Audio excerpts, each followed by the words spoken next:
नमामि भगवत्पाद शङ्करम् लोकशङ्करम् आरम्भाम् शङ्कराचार्यमध्यमाम् अस्मत् आचार्यपर्यन्ताम् वन्दे गुरुपरम्पराम् चरणारविन्दाभ्याम् नमः. இன்னைக்கு லலிதா சகஸ்ரநாமம் ஆரம்பிக்க போறோம். ஸ்ரீமாத்ரே நமஹ.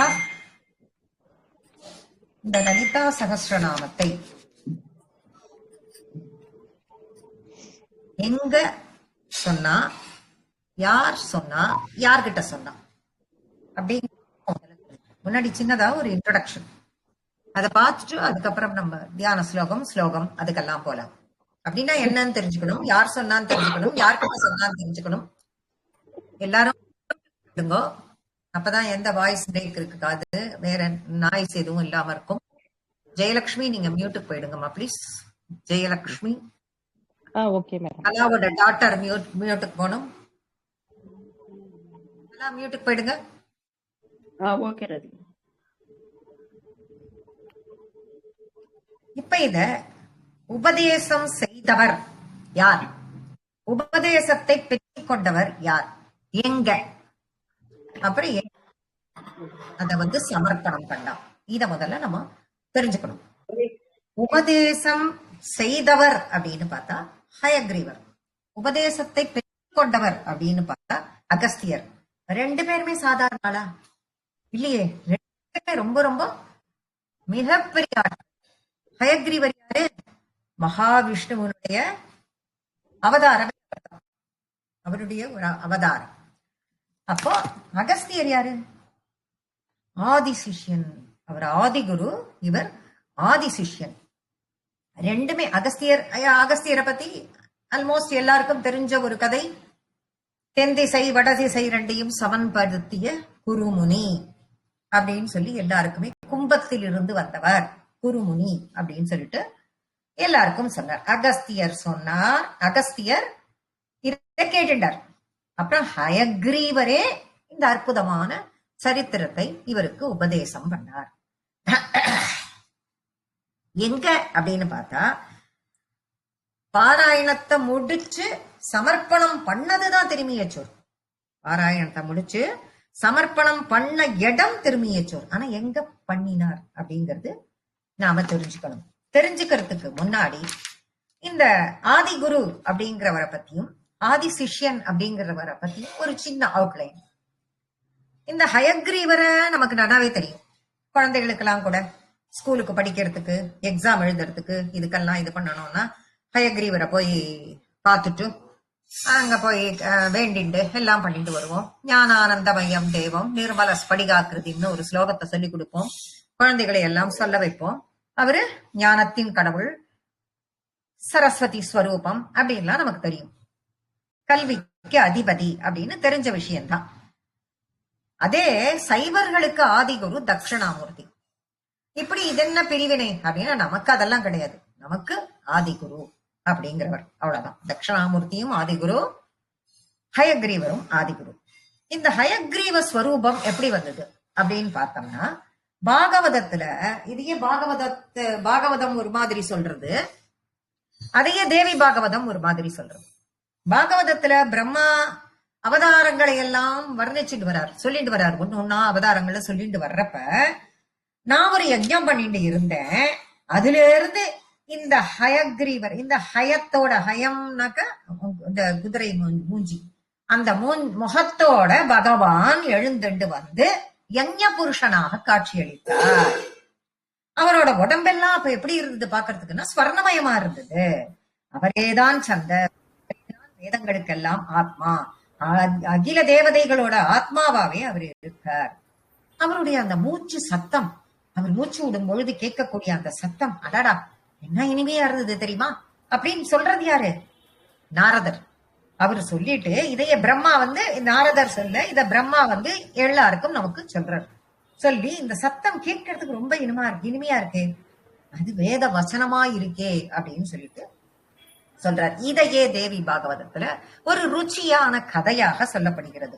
அதுல சத்தம், தேவி பாகவதம்ங்கிறது அம்பாளினுடைய இதை எடுத்துட்டு சொல்லப்படுகிறது. தாயார் அம்பாள் இவாளோட தான் பூரா அதுல பார்த்தோம்னா சாக்தம் அப்படிங்கிறது சக்தி வழிபாடு. அந்த சாக்த அதுல சொல்லக்கூடிய வரலாறு என்னன்னா, விஷ்ணுவாகப்பட்டவர் நிறைய வருஷங்கள் 10,000 வருஷங்களாக அசுரர்களோட போர் பண்றார். போர் பண்ணி பண்ணி பண்ணி தேவர்களை காப்பாத்துறதுக்கு எப்பயும் அசுரர்களோட எதுக்கு போர் பண்ண போறார்? தேவர்களுக்கு பிரச்சனை வரும்பொழுது அவ இவர்கிட்ட சரணடைவா, இவர் அவளுக்காக போர் செய்வார். அந்த போருக்கு ஒரு முடிவே இல்லாத போச்சான். முடிவே இல்லாத போகும்பொழுது இத்தனை வருடங்கள் பண்ணா என்ன ஆகும்? டயர்ட் ஆகாதா? அப்படி டயர்ட் ஆகும் பொழுது இவாள்லாம் ஒரு பிரேக் எடுத்துக்கிறா. இவாள்லாம் ஒரு பிரேக் எடுத்துக்கும் பொழுது ஏன்னா ரொம்ப பெரிய ஸ்ட்ரகிள். அப்ப விஷ்ணுவே கொஞ்சம் ரெஸ்ட் எடுத்துக்கணும்னு சொல்லிட்டு நினைக்கிறார். அப்ப பத்மா எல்லாருமே ரெஸ்ட் எடுத்துட்டு இருக்கிறப்ப இவர் எப்படி ரெஸ்ட் எடுத்துக்கிறார் அப்படின்னா, பத்மாசனத்துல ஒரு தபஸ்ல மூழ்கிடுறார். அப்ப தபஸ்ல மூழ்கிடுற அந்த நேரத்தில் அவர் கையில இருந்த வில் இருந்தது இல்லையா, சாரங்கம், அது எங்க வச்சுக்கிறது? அது நல்லா டைட்டா நான் ஏற்றி வச்சிருக்கு. எப்பயும் ரெடியா போர் செய்யறதுக்கு ரெடியா இருக்கக்கூடிய வில் அது. அதை என்ன பண்றார்? பூமியில ஸ்ட்ராங்கா இப்படி நிறுத்தி வச்சுட்டு அப்படி தன் மேல சாத்திட்டு இருக்கார். சாத்திட்டு அவர் பாட்டுக்கு தபத்துல ஈடுபட்டு இருக்கார். அது ஒரு முட்டு கொடுத்தா மாதிரி நின்று இருக்கு. இப்போ தேவர்கள்லாம் என்ன பண்றா? தபஸ் எல்லாம் பண்ணி முடிச்சுட்டு ஐயோ ரொம்ப நாள் ஆகுது, திருப்பி என்ன பண்ணணும்? தேவர்கள் எல்லாம் பலம் தபம் யஜ்யம் எல்லாத்தையும் டயர்டா இருந்ததெல்லாம் இது பண்ணிட்டு எல்லாத்தையும் எடுத்து முடிச்சுட்டு திருப்பி ஆரம்பிக்கணும் அப்படின்னு சொல்லிட்டு வர்றப்ப எல்லாரும் வந்தாச்சு. பரமசிவன் வந்தாச்சு, பிரம்மா இருக்கா, எல்லாருமே இருக்கா. விஷ்ணு வரவே இல்லை. வரவே இல்லையே, சரி நம்ம போய் என்ன ஆச்சுன்னு போய் பார்க்கலாம் அப்படின்னு சொல்லிட்டு இவ பார்க்க போகும்பொழுது பார்த்தா இவர் இதே நிலையில தபஸ் பண்ணிட்டு இருக்காரு. அவள்லாம் நினைச்சிட்டு இருக்கா இப்படி நிக்கிறது இந்த சார்கம் இப்படி கீழே நின்று இருக்கிறது அவர் மேல அப்படியே சாஞ்சு போச்சு. அவர் மேல சாஞ்சுட்டு இருக்கிறது கூட தெரியாத பாவம் டயர்ட்ல தூங்கிட்டு இருக்காரு அப்படின்னு சொல்லிட்டு எல்லாரும் நினைச்சிட்டு இவருடைய தூக்கத்தை எப்படி எழுப்புறது? தூக்கத்தை எழுப்புறதுக்கு நம்ம எழுப்பக்கூடாது. நான் தூக்கத்துல எழுப்புறது மகா பாவம், இத செய்யக்கூடாது அப்படிங்கறதுனால இப்ப என்ன பண்றது? ஆனா எழுப்பி ஆகணும் அப்படின்னு காலம் இல்ல, குறுகிய காலத்துல இருக்கோம் நம்ம அப்படின்னு சொல்லி எல்லாம் என்ன பண்றது அப்படின்னு சொல்லிட்டு பார்க்கும் பொழுது எல்லாரும் என்ன பண்றாங்களா, அந்த இடத்துல இந்திரன் கிட்ட இதை கேட்கும் பொழுது இந்திரன் என்ன பண்றான் அப்படின்னு பார்த்தாக்க கரையான விடுறான். கரையான் இதெல்லாம் உற்பத்தி பண்ணி, யாரோ அன்மியூட் பண்ணிட்டு இருக்கீங்கம்மா, தயவு செஞ்சு எல்லாரும் மியூட் பண்ணுங்க, உங்க குரல் எனக்கு கேக்குறது. கரையான விட பார்த்து இந்த கரையான் கொஞ்சம் கொஞ்சமா அரிச்சு அந்த நான் கிட்ட போக பார்த்து அது நான் அப்படியே லேசா கட்டாயிடும். கட்டானா அந்த அந்த வேகம் அதுல குறையும். குறைஞ்ச உடனே இவர் முடிச்சுருவாருங்கிறது இவளோட கணக்கு. ஆனா இவர் டைட்டா கட்டி வச்சிருக்கும் பொழுது இந்த நான் என்ன ஆறுது? அந்த கரையான அங்க அரிக்க பார்த்து அது கட்டாகி பயங்கர ஒரு சத்தம், மிகப்பெரிய சத்தம். அந்த சத்தத்தோட அந்த அருந்து போகுது. நான் அருந்த வேகத்துல பெரிய சத்தம் கேட்ட உடனே எல்லாருமே பயந்து போயிடுறா. பயந்து போயிட்டு என்ன இவ்வளவு பெரிய சத்தமா? சரி பரவாயில்ல, என்ன இருந்தாலும் அதுவும் நன்மைக்குதான். இந்த சத்தத்துல அவர் எப்படி நிச்சயம் முயற்சின்றுவார் அப்படின்னுட்டு இந்த சத்தத்தை இது பண்ணி திகைப்பில் இருந்து மீண்டு அங்க பார்க்கும் பொழுது பார்த்தா ஒரு பெரிய துர்கதி ஒண்ணு, கோரமான காட்சி ஒண்ணு பாக்குறாவா. என்ன ஒரு கோரமான காட்சின்னு பார்த்தா அந்த நான் அருந்து விஷ்ணுனுடைய தலையையே கட் பண்ணிட்டது. ஒரு கோரமான காட்சி. எல்லாரும் தேடுறாளாம், தலைய காணோமா. தலைய காணோம் அப்படின்னு சொல்லும் பொழுது எல்லாரும் என்ன பண்றா? தகச்சு நின்று இப்ப என்ன பண்றதுன்னு தெரியாம பரமேஸ்வரன் கிட்ட கேக்குறா. ஐயோ இப்ப என்ன பண்றது அப்படின்னு கேட்கும் பொழுது இந்த துர்கதியை நாசம் பண்றதுக்கு உரியவள் துர்காதான். இதுலயே சிவன் இந்திரனே கரையானாக போனோம்னு கூட சில இருக்கு, தெரியாது. ஒவ்வொரு இடங்கள்ல ஒரு மாதிரி சொல்லப்படுகிறது. ஆனா அருந்தது உண்மை, தலை கட் பண்ணது உண்மைங்கிறது சொல்லிட்டு வரா. இதுல ரொம்ப ருச்சியா இந்த கதைகள் சொல்லப்பட்டு வருது தேவி பாகவதத்துல. இந்த துர்கதியை நாசம் பண்றவ துர்காதான்னு சொல்ல எல்லாரும் அவளை பிரார்த்தனை பண்றா. அவ உடனே என்ன பண்றாளா? பயப்படாதீங்கோ, எந்த ஒரு செயல் நடந்தாலும் ஏதோ ஒரு காரணம் இருக்கும், அந்த காரணத்தோட தான் அது நடக்கிறது, அதனால நீங்க பயப்படாதீங்க. மகாவிஷ்ணு தலையில ஹயம் குதிரையோட தலையை பொருத்துங்கள் அப்படின்னு சொல்லிட்டு சொல்றா. என்ன காரணம்னா, முன்னொரு காலத்துல ஹயக்ரீவன் பேரை உள்ள ஒரு அசுரன் சரஸ்வதி நதிக்கரையில தவம் பண்றான். தவம் பண்ணி இவகிட்ட வரம் கேட்கிறான். வரம் கேட்கிறப்ப அவனுடைய தவத்தை பார்த்து ஒண்ணுமே பண்ண முடியாது, வந்தே ஆகணுங்கிற சிச்சுவேஷன். அவ கேட்கும் பொழுது அவன் சாகா வரம் கேட்கிறான். சாகா வரம் எல்லாம் கொடுக்க முடியாதுப்பா அப்படின்னு சொல்லிட்டு சொன்ன உடனே அப்ப சொல்றா, என்ன மாதிரி தலை உள்ள உடம்பு மனித உடல் உள்ள வேற யாரோ ஒரு ஒரு அன்னோன் பர்சன் மாதிரி எந்தவித இதுவும் இல்லாத ஒருத்தன் தான் என்ன இது பண்ண முடியும் அப்படிங்கிற ஒரு வரத்தை வாங்கிட்டுறான். வாங்கிட்டதுல இருந்து அவனுக்கு ஒரு குஷி, இந்த மாதிரி யாரும் இருக்க மாட்டா அப்படிங்கிற ஒரு நினைப்பு. அதுல அவன் பண்ணாத அட்டகாசம் கிடையாது. அவன் ரொம்ப படுத்தி எடுத்துட்டு எல்லாத்தையும் இது பண்றாங்கிறது நமக்கு தெரியும். அந்த அசுரன் எப்பேற்பட்டவன்கிறதெல்லாம் நமக்கு ஸ்டோரி நமக்கு தெரிஞ்சது. இப்ப அவனை கொல்ல, அந்த அசுரனை அழிக்க வேண்டிய காலம் வந்துடுது. அதனால்தான் இது இப்படி நிகழ்ந்திருக்குன்னு துர்காதேவி என்ன பண்றா, நீ ஹயத்தோட தலையை எடுத்துன்னு இவருக்கு பொருத்துங்கோ அப்படின்னு சொல்ல, ஹயத்தோட தலையை எடுத்துன்னு பொருத்த இவருக்கு ஹயக்ரீவர் என்று நாமம் கிடைக்க அப்படி வந்தவர் தான் இவர். இப்ப அண்ணாவும் தங்கையும் சேர்ந்துட்டு பண்ற நாடகம், டிராமா அப்படின்னு வேணாலும் வச்சுக்கலாம். இதெல்லாம் நம்ம ரசிக்கிறதுக்கு. எதுக்காக அவ பண்றா? நம்மளை எல்லாம் ரட்சிக்கிறதுக்காகத்தான் அவ இப்படி பண்றா. அதன் மூலியமாக அவர் அந்த ஹயக்ரீவன் என்னும் அசுரனை வதம் பண்ணார் அப்படின்னு சொல்லிட்டு இருக்கு. அப்படி அந்த ஹயக்ரீவர் அப்படிங்கிற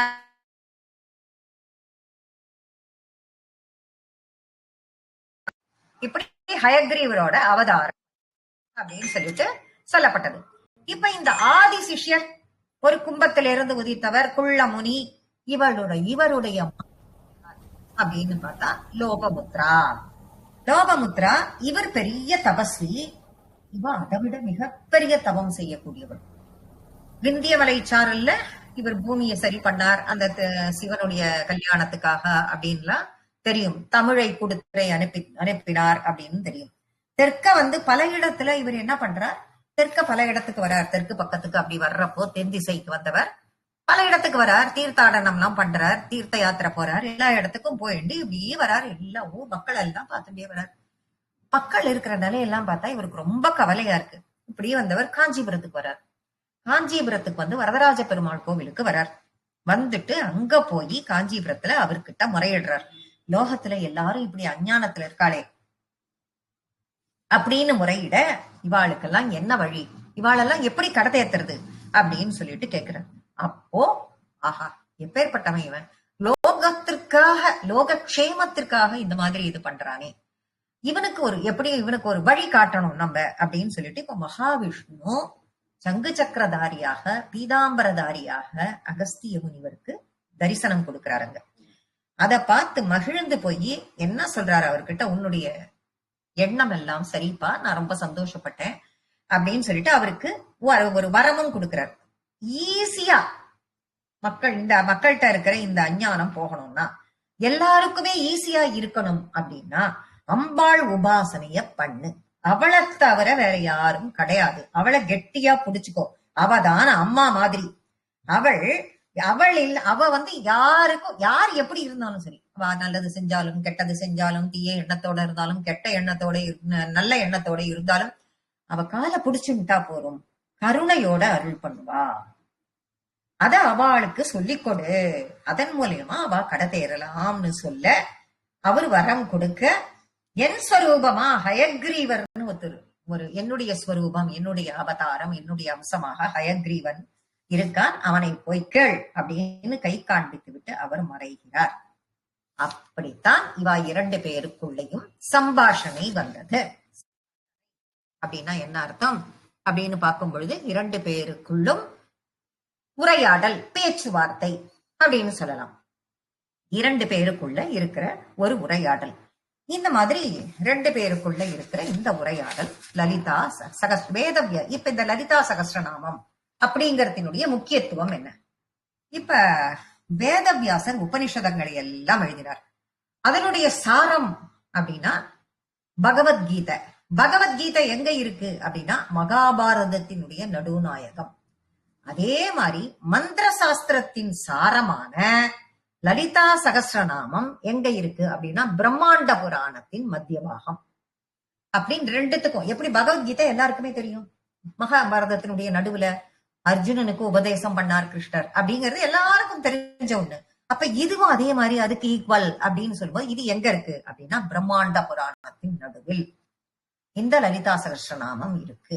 அங்க கிருஷ்ணர் அர்ஜுனனுக்கு உபதேசம் பண்ணார், இங்க ஹயக்ரீவர் அகஸ்தியருக்கு உபதேசம் பண்ணார்.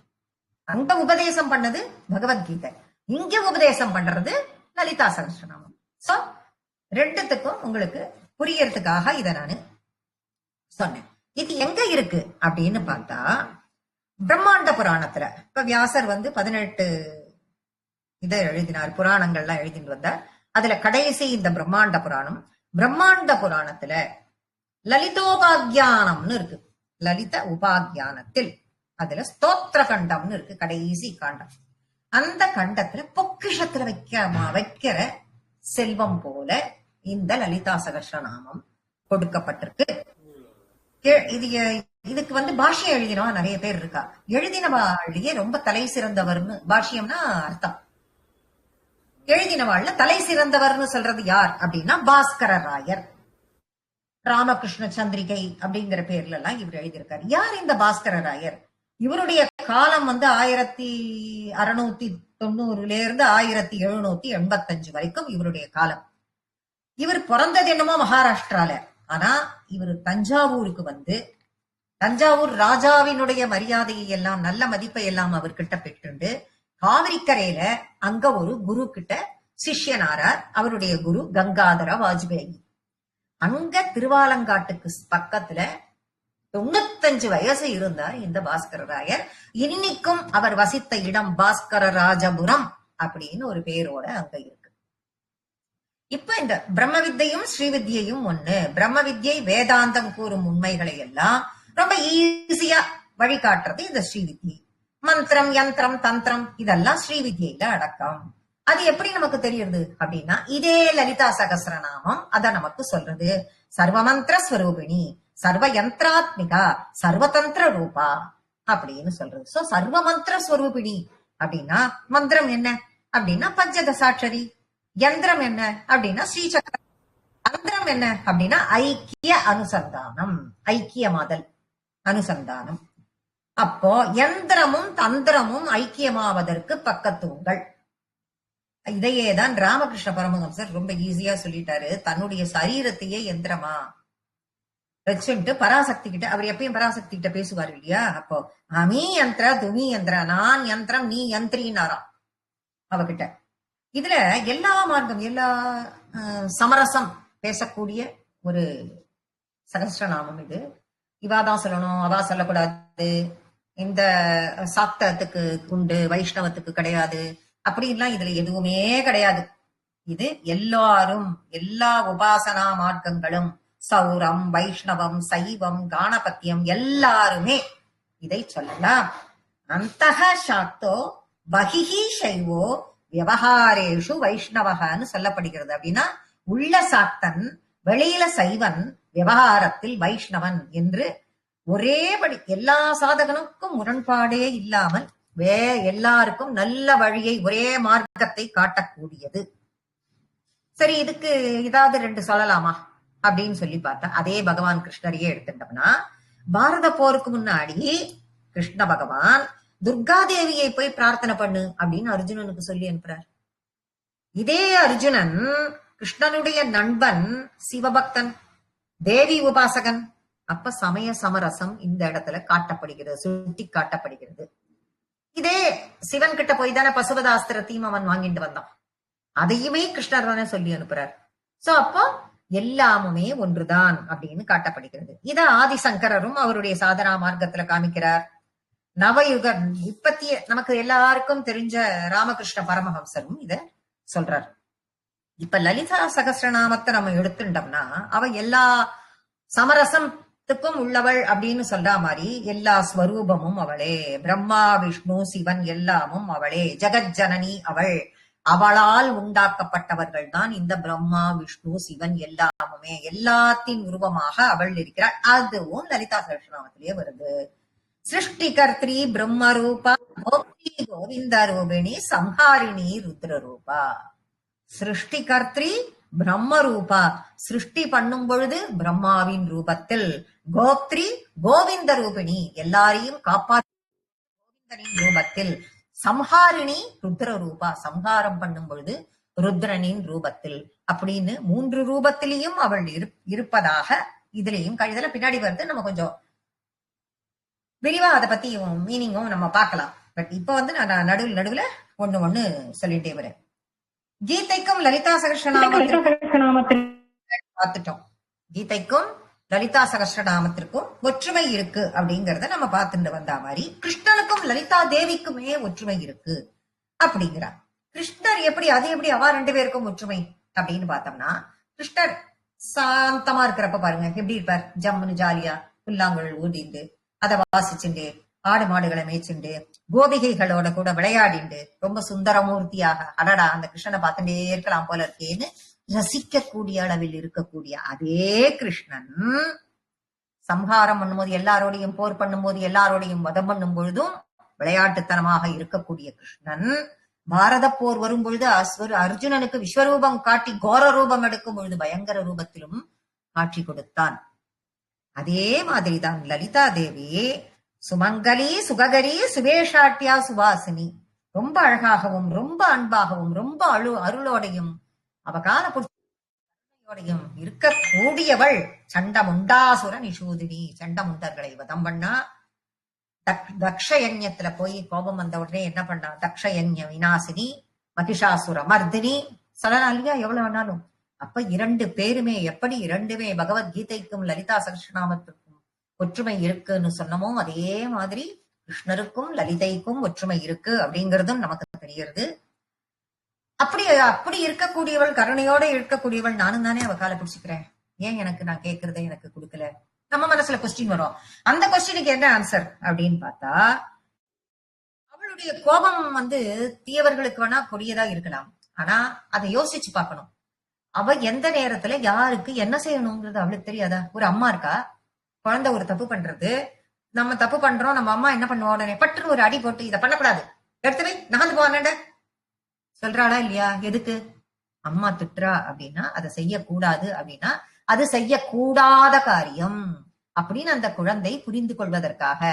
கண்ணம்மா இதெல்லாம் செய்யாத அடித்தாங்க அப்படின்னா சொல்லியிருப்பாவ. சாமபேத தான தண்டத்துக்கு வருவா, கடைசியாதான் அதுக்கு வருவோம். எவளுமே டக்குன்னு எடுத்த உடனே பட்டாருன்னு போட்டு அடிக்க போறது கிடையாது.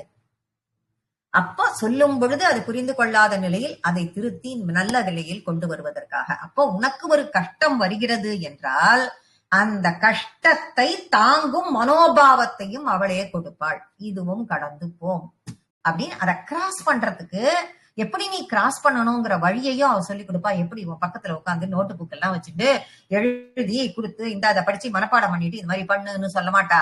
நீ அவ காலை புடிச்சுண்டியானா உனக்கு மனசுலையும் மனவைராகியத்தை முதல்ல கொடுப்போம், அப்புறம் புத்தி தீட்சண்யத்தை கொடுப்போம். அதை கொடுத்து அந்த கஷ்டத்தை நீ எப்படி ஈஸியா கிராஸ் பண்றங்கிறதுக்கு வழியை சொல்லி கொடுப்போம். நீ கிராஸ் பண்ணி போயிடுவ, எந்தவித பாதிப்பும் உனக்கு இருக்காது. இது கர்ம பலன், நீ அனுபவிக்கணுங்கிறது உன்னோடது, ஆனா அனுபவிக்கிறத எப்படி ஈஸியா நீ கிராஸ் பண்ணுவேங்கிறது அவளுடையது. அவளை புடிச்சுட்டா போரும் அப்படிங்கறதுதான் இந்த இடத்துல சொல்லப்படுகிறது. அதனாலதான் அவ தீயவர்களுக்கு தீயவளாக நல்லவர்களுக்கு நல்லவர்களாக அப்படின்னா, தீயவர்களுக்கு தீயவாளான்னா அடிக்கிற நேரத்துல அடிச்சுதான் ஆகணும், கொஞ்ச நேரத்துல கொஞ்சிதான் ஆகணும் அப்படிங்கிறதுக்கு. ஏன் அடிக்கிறா அப்படின்னா அதை நீ எப்படி கிராஸ் பண்ண, அப்ப நீ உன்னுடைய மனம் இன்னும் திடமாகறதுக்கும் அவள் வசதியாக இருக்கிறாள் அப்படிங்கிறது இந்த இடத்துல சொல்லப்படுகிறது.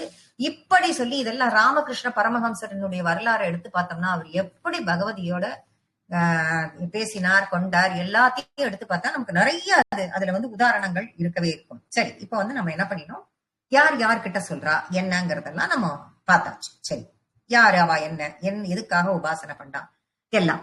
இப்ப இது எங்க அதுக்கப்புறம் போய் சொன்னா அப்படின்னு பார்க்கும் பொழுது, இது சொன்ன இடம் கடைசியா இவர் சொல்லி முடிச்சப்ப எங்க முதல்ல உபதேசத்தை வாங்கிட்டாரு அதை தெரிஞ்சுப்போம். பண்ணுன்னு சொல்லிட்டார், இந்த ஹயகிரிவரை போய் பாருன்னு சொல்லிட்டார். இவர் தேடுறாரு எங்க இருக்காரு சொல்லிட்டு, இப்படி தேடின்னு அதே காஞ்சிபுரத்துல இவர் தேண்டிட்டு வர இப்ப வரதராஜ கோயில்ல இருந்து வந்தாச்சு. அப்படி கோயிலா வந்துட்டே இருக்குச்சு. காமாட்சி அம்மன் கோயிலுக்கு வரார். காமாட்சி அம்மன் கோவில்ல தான் ஹயக்ரீவரோட தரிசனம் அவருக்கு கிடைக்கிறது. அந்த இடத்தில் தான் இவருக்கு லலிதா சகஸ்ரநாமம் உபதேசம் கிடைக்கிறது. அந்த உபதேசம் கிடைக்கிற அந்த இடத்தில் அங்க உபதேசத்தை பெற்றுக்கிறார். உபதேசம் டைரக்டா கிடைச்சு விடுறதாங்கிறதுக்கு அப்புறம் வருவோம். உபதேசத்தை பெற்று கொண்டவர் என்ன பண்றார் அப்படின்னு பார்த்தா, இத நான் என்ன பண்ணணும், இத நான் எந்த இடத்துல போய் நான் இத சொல்லணும் அப்படின்னு சொல்லிட்டு கேட்கிறார். கேட்ட உடனே அப்ப சொல்றார், நீ திருமியச்சூருக்கு போ, அங்க போய் நீ இதை சொல். அங்க போய் நீ இத கத்துட்டாச்சு. கத்துட்ட அப்புறம் நம்ம அதுக்கு ஒரு முற்றுப்புள்ளி வைக்கணும்ல, அப்புறம் நம்ம எல்லாருக்கும் கொடுக்க போறோம், அது வேற விஷயம். அந்த பாராயணத்தை ஒரு இடத்துல சமர்ப்பணம் பண்ணணுமே, எந்த இடத்தில் சமர்ப்பணம் பண்றது அப்படின்னு கேட்கும்பொழுது திருமியச்சூருக்கு போ. அங்க போனியானா அந்த இடத்துல தாயார் இருக்கா. யார் இருக்கா? லலிதாம்பிகை இருக்கா. சுந்தரவல்லின்னு அவளுக்கு அந்த இடத்துல இன்னொரு பேர் இருக்கு. அங்க போ அப்படின்னு சொல்லும் பொழுது, ஏன் திருமியச்சூர்? அந்த திருமியச்சூருக்கு என்ன அப்படி ஒரு இது? அந்த திருமியச்சூர்னு அப்படியே அங்க பேர் வந்தது. ஏன் அங்கே வந்தாள் லலிதாம்பிகை அப்படின்னா எல்லாமே, ஏன்னா எல்லாமே சுயம்புவா இருக்குன்னு சொல்லிட்டே வர இடத்துல ஏன் வந்தது, எப்படி வந்ததுங்கிறதையும் நாம தெரிஞ்சுக்க வேண்டிய ஒரு கட்டாயத்துல நாம இருக்கோம். தெரிஞ்சுட்டு போகும்பொழுதுதான் நம்மளால அடுத்தடுத்து இங்கு வர முடியும். இந்த இடத்துக்கு மேகநாதர் தான் சுவாமி. அவரே சுயம்பு லிங்கமா தான் இருக்கார். இந்த ஸ்தலத்துல லலிதா சகஸ்ரநாமத்தையும் லலிதா நவரத்ன மாலையையும் படிக்கிறவாளுக்கு அம்பாளோட பரிபூர்ண அருள் கிடைக்கும். இந்த ஸ்தலத்துலதான் யார் யாரெல்லாம் பிறந்தான்னே சொல்றா. இங்க பிறந்தவாள்லாம் கருடன், அருணன், வாலி, சுக்ரீவன், யமன், சனீஸ்வரன், இவ எல்லாருமே இங்கதான் பிறந்தா. இந்த அருணன் யார் அப்படின்னா எல்லாரும் பல பேருக்கு தெரிஞ்சிருக்கும். அருணன் சூரியனின் தேரோட்டி அப்படின்னு பல பேருக்கு தெரிஞ்சிருக்கும். சரி, என்ன எப்படி இவன் சரி, இந்த சூரியனுக்கு என்னாச்சு, ஒரு காலத்துல சாபம் ஏற்படுறது. அந்த சாபத்தால சூரியன் கருத்து போயிட்டான். சூரியன் கருத்து போய் பூமியே இருட்டா போயிடுறது. அப்படி இருக்கும் பொழுது அந்த சூரியன் இங்கதான் இந்த மேகநாதரை வழிபட்டு தன்னுடைய கருப்பு நிறம் நீங்கி பழையபடி திரும்பி அந்த செவ்வொளி பெற்று இந்த இன்புற்றான். இந்த உலகத்திற்கு வெளிச்சம் வந்தது அப்படின்னும் சொல்லப்படுகிறது. சரி, இந்த அருணன் யார்? சரி, சூரியன் தெரிஞ்சு போச்சு. அருணன் யார் அப்படின்னா சூரியனின் தேரோட்டி. இந்த அருணன் எல்லாரும் சொல்லிடுவோம். சரி, இந்த கதை இப்ப அருணனை பத்தி தெரிஞ்சுக்கணும் அப்படின்னா திருமியச்சூர்ல போய் கேட்டா மட்டும்தான் தெரியும். மீயச்சூர்ல தான் அவனுடைய ஸ்டோரி தெரியும். யார் அவன் அப்படின்னு பார்த்தா, கஷ்யப முனிவருக்கு வினத்தை கர்த்ருன்னு 2 வைஃப். 2 பேருக்கும் குழந்தை இல்ல அப்படின்னு சொல்லி இந்த சிவனை வழிபடுறார். அவரு என்ன பண்றார், 2 பேருக்கும் ஆளுக்கு ஒரு முட்டைய கொடுக்கிறார். இந்த முட்டைய 1 வருஷம் பாதுகாத்துட்டு வாங்கோ, இதுல இருந்து உங்களுக்கு குழந்தை கிடைக்கும் அப்படின்னு சொல்லி அனுப்புறார். வினதை இருந்த முட்டை அதே மாதிரி 1 வருஷம் அவ 2 பேரும் பாதுகாத்துட்டு வரா. வினதை இருந்த முட்டையில் முதலில் கருடன் பிறந்தான். அவளோட முட்டைக்கு முதல்ல உடஞ்சு விடுறது. அதுல இருந்து கருடன் பிறக்கிறான். அது மகாவிஷ்ணுவினுடைய வாகனமா ஆயிடுறது. அந்த தகுதி கிடைச்சது. கர்த்தரு வெயிட் பண்றா. அவளோட முட்டை உடைய மாட்டேங்கிறது. அதுல இருந்து எதுவுமே வரல. எதுவுமே வராததுனால அவளுக்கு என்ன ஆகுது, தாங்க முடியல. இவளுடைய இதுக்கு மட்டும் கருடன் மகாவிஷ்ணுவுக்கு வாகனம் ஆயிடுது. அந்த பொறாம வேற தாங்க முடியாத அவசரப்பட்டு என்ன பண்ற, இவளே அந்த முட்டையை உடைச்சு விடுறான். அந்த முட்டையை உடைத்த காரணத்தினால அதுக்குள்ளே அறக்குறையா அந்த அறக்குறையா பிறந்த அந்த குழந்தை பார்த்த உடனே இவளுக்கு ஐயோ நம்ம தப்பு பண்ணிட்டோம், பாதியில உடைச்சு விட்டோம்னு மனசு வருந்தி சிவன் கிட்ட போய் மன்னிப்பு கேட்டு சிவனும் அவளை மன்னிக்கிறார். மன்னிச்சு என்ன பண்றார், இந்த குழந்தைய கவலைப்படாத, நீ உடைச்சதுனால அதனால அந்த குழந்தைக்கு எந்த இதுவும் பண்ண முடியாது, அதனால அவனுக்கும் ஒரு உயர்ந்த பதவியை கொடுக்கலாம்னு சூரியனோட குதிரை ஒண்ணு இருக்கு, சூரியனோட தேர் ஒண்ணு இருக்கு. அதுக்கு 7 குதிரைகள், 7 குதிரை கொண்ட அந்த தேரை ஓட்டும் சாரதியாக அருணனை நியமிக்கிறார். அப்ப சூரிய உதயத்தையே இப்ப கூட நம்ம என்ன பண்ணுவோம், அருணோதயம் அப்படின்னு தான் நம்ம சொல்லுவோம். அந்த அருணன் தான் முதல்ல எழுந்திருப்பான். அவன் ஏன்னா சூரியனோட தேர் வரும்போது என்ன ஆகும், ஃபர்ஸ்ட் அந்த தேரோட்டி அவன தேரோட்டி தான் தலைதான் முன்னாடி தெரியும். அப்ப அதுதான் முதல்ல ரெட்டா அப்புறம் பிரைட் வரும். அந்த அருணோதயம் அப்படின்னு தான் சொல்லப்படுகிறது. அருணன் ரொம்ப மிகப்பெரிய சிவபக்தனாகவே இருந்தான். சிவ தரிசனம் வேண்டி வேண்டி தவம் இருப்பான். இதை அறிஞ்ச சூரியன் கிண்டல் பண்ணுவான், ஏண்டா உடம்பே உனக்கு இப்படி இருக்கு, இந்த உடம்பு வச்சுட்டு நீ சிவ தரிசனம் வேணுமா, உனக்கு கைலாசம் போகணுமோ, பெரிய இவன் நீ அப்படின்னு சொல்லி அவனை கேலி பண்ணி ஆனாலும் இவன் அருணன் அதை பத்தி கவலைப்படாமல் விடாமுயற்சியால சிவனை குறித்து தவம் இருந்தான். சிவ தரிசனத்தையும் பெற்றான். மேலும் இவனை கேலி பண்ணிண்டே இருந்த அந்த சூரியன், ஏன் அந்த சூரியனுக்கு சாபம் அப்படின்னா, சுவாமியே என்ன பண்ணார், சிவனே அப்பதான் சூரியனினுடைய ஒளி இழந்து போகும்படி செய்தார்.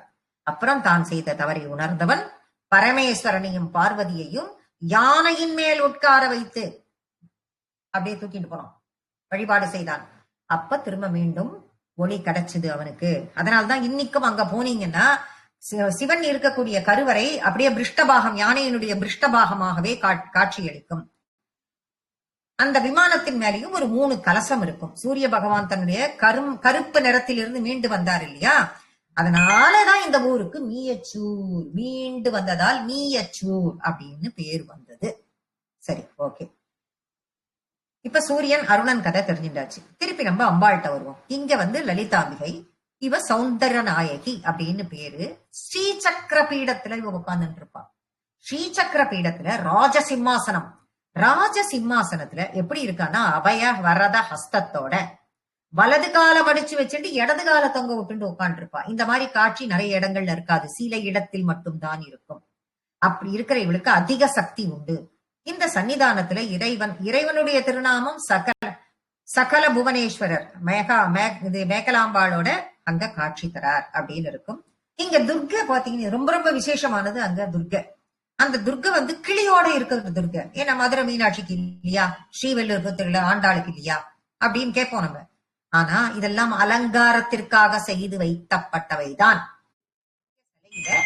அந்த சிலையில எல்லாம் கிளி கிடையாது. இங்க துர்கை சிலையிலேயே கிளி இருக்கும். ஒரு சில கோயில்ல தான் இந்த மாதிரியும் இருக்கு. ஒரு 2 கோவிலும் இருக்கு. என்னன்னா இங்கே மெட்ராஸ்ல திரிசூலநாதர்னு கோவில் ஒண்ணு இருக்கு, அதுலயும் அந்த மாதிரி இருக்கு. தேனி மாவட்டத்து சின்னமனூர்ல போனோம்னா மாணிக்கவாசகர் கோவில் ஒண்ணு இருக்கு, அங்கேயும் அந்த மாதிரி இருக்கு. திருமியச்சூர்ல இருக்கிற இந்த துர்கை கையில கிளி இருக்கு. என்ன காரணம், என்ன அது அப்படின்னா 8 கரத்தோட இருப்பா அந்த துர்கை. அப்படி பிரகாரத்தை சுத்திட்டு வரும்பொழுது அந்த இதுல இருக்கும் மதில் சுவர்ல, அங்க போய் பார்த்தோம்னா 8 கரத்தோட இருப்பா. நான் நிறைய பார்த்திருக்கேன். அத போனோம்னா அங்க போய் அவள்கிட்ட நாம சொல்லிட்டு வந்தோம்னா, அந்த கிளி கிட்ட போய் நமக்கு என்ன வேணுமோ அதை சொல்லிட்டு வந்தோம்னா, இந்த கிளி என்ன பண்ணும், சாயந்திரமா அம்பாளுக்கு அந்த செய்தியை சொல்லும். அந்த கிளி அங்கேருந்து பறந்து தினமும் சாயந்திரம் அம்பாளோட இது வந்து சந்நிதி வந்து நேர அப்படியே இருக்கும். மேல உட்கார்ந்து அது சொல்லுமாம். அது அம்பாள் காதில விழும். கேட்டு பக்தர்களுடைய கோரிக்கையை அவள் நிறைவேற்றுவாள்ங்கிறது இன்று வரை உள்ள ஐதீகம். சொன்னதை சொல்லுமாம் கிளிப்பிள்ளை அப்படின்னு சொல்லி ஒரு பழமொழி எல்லாம் கூட நம்ம சொல்லுவோம். அது இந்த இடத்துக்கு உகந்ததா கூட இருக்கலாம் அப்படின்னு சொல்லப்படுகிறது. சரி, இந்த லலிதாம்பிகை உபதேசம் பெற்றுன்றாரே, உபதேசம் பண்ணவர் ஹயக்ரீவர் பெற்றுண்ட அகத்திய முனிவருக்கு பெருமையை நன்னா விவரிச்சவர் இங்க போய் பண்ணுன்னு சொல்லிட்டார். முழு பலன் அப்பதான் கிடைக்கும்னு சொல்லிட்டார். சோ லோபமுத்ராவோட கூட இங்க வரா. இங்க வந்து அம்பாள் மனோன்மணியாக விற்றிருக்கிறாள். இந்த இடத்துல வந்தால் பூரண பலன் கிடைக்கும்னு லோபமுத்ராவோட கூட திருமியச்சூர் வந்து லலிதாம்பிகையை தரிசனம் பண்றார். அங்க போய் உட்கார்ந்து லலிதா சகஸ்ரநாமத்தை 2 பேரும் சொல்றா. சொன்ன உடனே அம்பாளுக்கு ரொம்ப சந்தோஷத்தோட அவ மகிழ்ந்து அந்த தம்பதிகளுக்கு நவரத்தினங்களாக தரிசனம் கொடுத்தாள். அந்த தம்பதிகளுக்கு நவரத்தினங்களாக தரிசனம் கொடுக்கிறா. அப்பா அந்த தரிசனத்தை பார்த்த அகத்தியர் தான் அந்த இடத்துலதான் லலிதா நவரத்ன மாலையை எழுதுறார். தமிழ்ல இன்னைக்கும் நம்ம சொல்லிட்டு இருக்கு. சகஸ்ரநாமம் தெரியாதவா கூட லலிதா நவரத்ன மாலையை எல்லா கோவில்லையும் சொல்வா, எனக்கு தெரியும். அந்த லலிதா நவரத்ன மாலை அகத்தியரால் திருமீயச்சூரில் நவரத்தினமாக லலிதா தேவி காட்சி கொடுத்த பொழுது அவளை பார்த்து கொண்டே பாடியது. அப்பேற்பட்டது ரொம்ப அற்புதமான அந்த ஸ்லோகம். அப்புறம் அந்த அம்பாளுக்கு கொலுசு போடுறது ஒண்ணு எல்லாருக்கும் தெரியும். அதுக்கு காலில் ஒரு ஓட்டை இருக்கும் அவள்கிட்ட. அது யாருக்குமே தெரியாமையே இருந்தது. யாரோ ஒரு பக்தரோட கனவுல வந்து அவள் சொன்னாள், எனக்கு கொலுசு பண்ணி போடு, எனக்கு கொலுசு பண்ணி போடு. இந்த கொலுசு பண்ணின்னு வந்தா எங்க போடுறது அப்படின்னு வந்து பார்த்தா மறுநாள் வந்து பார்த்தாக்க காலில் போடுறதுக்கு ஹோல் இருந்துதான் அந்த இடத்துல. அப்புறம் கொலுச பண்ணின்னு வந்து அந்த பக்தர் போட்டார் அப்படின்னு சொல்லியும், இங்க குழந்தை பாக்கியம் இல்லாதவா, கல்வி வேணும் அப்படிங்கிறவா, அப்படி இல்லைன்னா வந்து வேண்டிவா அப்படின்னு. சரி, இவளுக்கு வந்து மனோன்மணி அப்படிங்கிற பேர் எப்படி வந்தது அப்படின்னு பார்த்தா, உங்களுக்கு பண்டாசுர வதம் தெரியும். அப்படின்னு ஒரு அரக்கன் இருந்தான். தேவர்களுக்கும் முனிவர்களுக்கும் தொல்லை கொடுத்துட்டே வந்தான். காக்கிறதுக்காக அன்னை பராசக்தி கிட்ட போய் வேண்டினா, வேண்டுதலை அவ எழுத்துண்டு வதம் செய்யறதுக்காக ஒரு வேள்வி குண்டத்திலிருந்து ஸ்ரீசக்கர ரதத்தில் லலிதாம்பிகை அப்படிங்கிற நாமத்தோட வந்தாள். அப்ப அசுரனோட போர் பண்ணி அவனை அழிச்சா. அவனை அழிச்ச அப்புறம் உக்ரமா இருந்து அவளை சமாதானம் செய்யற பொறுப்பு யார்கிட்ட வருது? சிவன் கிட்டதான் வருது. சிவன் உடனே என்ன பண்ணார், இந்த உலக உயிர்கள்லாம் அந்த ஆக்ரோஷத்துல கருகி போயிட்டுனா என்ன பண்றதுன்னு பயந்துண்டு இந்த உலக உயிர்களோட நன்மைக்காக அவளை கூப்பிட்டு அவளோட கோபம் தணியறதுக்காக, நீ இந்த இடத்துல இருக்காத, பூலோகத்துக்கு போ, மனோன்மணிங்கிற திருநாமத்தோட ஸ்ரீபுரம் அந்த இடத்துக்கு பேர், ஸ்ரீபுரவாசினியாக இருந்து அங்க போய் தவம் பண்ணுன்னு அனுப்புறார் சிவன். அப்படி வந்து சேர்ந்த இடம். இங்கு வந்து அவள்கிட்ட தவம் செய்து சாந்தமானாள், சுந்தரவல்லியாக ஆனாள். அவளுடைய முகத்திலிருந்து, முகம்னா முகம் கிடையாது, முகம்னா வாய், வாக்சக்தி, சின்யாவாதி வாக் தேவதைகள் அப்படின்னு சொல்லப்படுகிறது. அதுல இருந்துதான் வாக் தேவதை, வாக் சக்தி எல்லாம் நிறைய வந்தது அப்படின்னு சொல்லிட்டு சொல்லப்படுகிறது. அவளினுடைய அந்த வாக் சக்தியின் மூலமாக வந்ததுதான் ஸ்ரீமாத்ரே அப்படின்னு சொல்லி ஆரம்பிக்கக்கூடிய அந்த லலிதா சகஸ்ரநாமம் அவளால சொல்லப்பட்டது அப்படின்னு சொல்லிட்டு எல்லாருக்கும் நமக்கு இது இப்போதைக்கு அதை பத்தி நமக்கு தெரிஞ்சிடுது. என்னுடைய பூர்வ பாகம் இருக்கு, எப்படி வந்தது அப்படிங்கறத பத்தி நம்ம இப்போ பார்க்க போறோம். பூர்வ பாகம் என்ன சொல்ல வருது அப்படின்னு பார்த்தா, இது ரொம்ப முன்னாடியே நமக்கு என்ன, இது இந்த சகஸ்ரநாமம் ஆரம்பிக்கிறதுக்கு முன்னாடி பழமையான இந்து மதம், இந்துவினுடைய தர்மம் 6 சைவம், வைஷ்ணவம், சாக்தம், சௌரவம், கணாபத்தியம், கௌமாரம் இதெல்லாம் இருக்கு. இந்த சாக்தம் மட்டும்தான் பெண்பால் வடிவம் உள்ள கடவுளின் ஆதி பராசக்தியை வழிபட்டு எல்லா வேதங்களும், உபனிஷதங்களும், புராணங்களும் இதெல்லாம் பண்ணணும்னா இதுதான் காட்டுறது. ரொம்ப ஈஸி. அதோட இல்லாம இது இவா படிக்கலாம், இவா படிக்க கூடாது அப்படிங்கிற கண்டிஷன்லாம் இதுல கிடையாது.